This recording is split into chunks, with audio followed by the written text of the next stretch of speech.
વ્યાજખોરો ઉપર સખ્ત પગલાં લેવાનો ગુજરાત રાજ્યના માનનીય નાયબ મુખ્યમંત્રી શ્રી માનનીય ડીજીપી શ્રીના નિર્દેશ મુજબ અને રાજકોટ રેન્જના ડીઆઈજી શ્રી દિલીપરાય સાહેબના માર્ગદર્શનમાં રાજકોટ ગ્રામ્ય જિલ્લાના સુલતાનપુર પોલીસ સ્ટેશનમાં એક સારી કામગીરી કરવામાં આવી છે, જેમાં ફરિયાદી શ્રી લલિત ઉર્ફે નિલેશ મોહનભાઈ ટારિયા એ મોવિયા ગામના રહેવાસી છે અને એ 44,000 જેટલા રૂપિયા આ કેસમાં જે આરોપી છે એની પાસેથી લીધા અને 20,000 રૂપિયા જેટલા પૈસા વ્યાજમાં ભર્યા પછી એ વ્યાજ નહીં આપી શક્યા, તો વ્યાજખોર જે આરોપીઓ છે એની પાસેથી 3 ગ્રામ સોનું, 340 ગ્રામ ચાંદીનો કડો અને 17 ગ્રામ ચાંદીની લડી, આમ કુલ 1,20,250 રૂપિયાનો માલ પોતાને અહીંયા રાખી લીધો અને આને ધમકી આપીને ત્યાંથી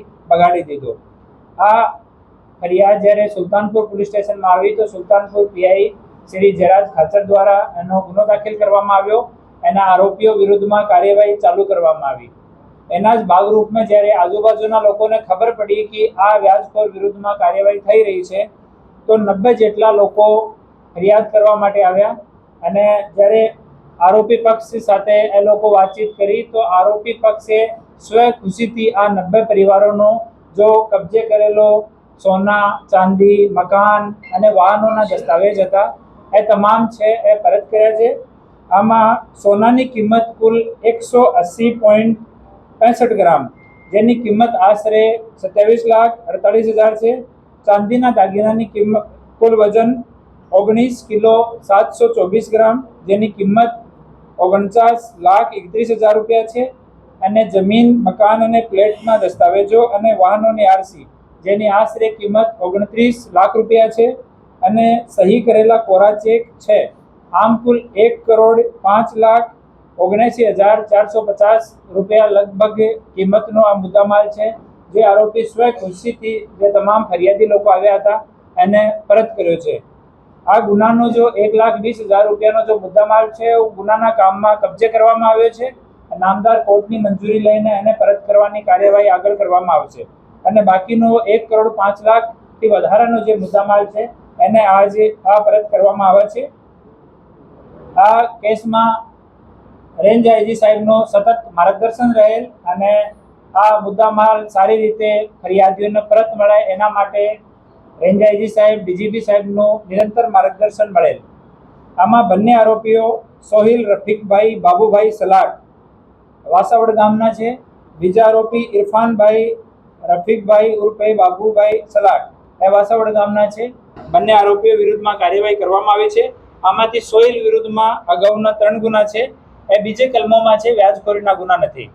હાલ સુધીમાં રાજકોટ ગ્રામ્ય જિલ્લામાં 2026માં 62 વ્યાજખોરો વિરુદ્ધમાં 62 FIR દાખલ કરવામાં આવી છે, જેમાં 125 જેટલા આરોપીઓ વિરુદ્ધમાં કાર્યવાહી કરવામાં આવી છે.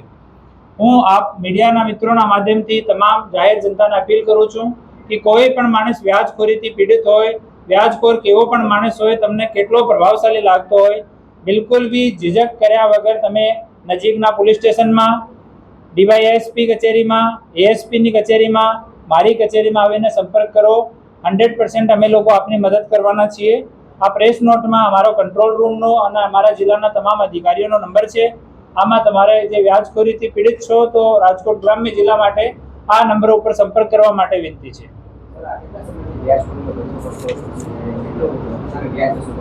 આમાં લગભગ 5 વર્ષ જેટલા અલગ અલગ ફરિયાદી આવ્યા છે છેલ્લા 5 વર્ષના, અને આની 3% લઈને 10% સુધીનો આની વ્યાજદર હતી.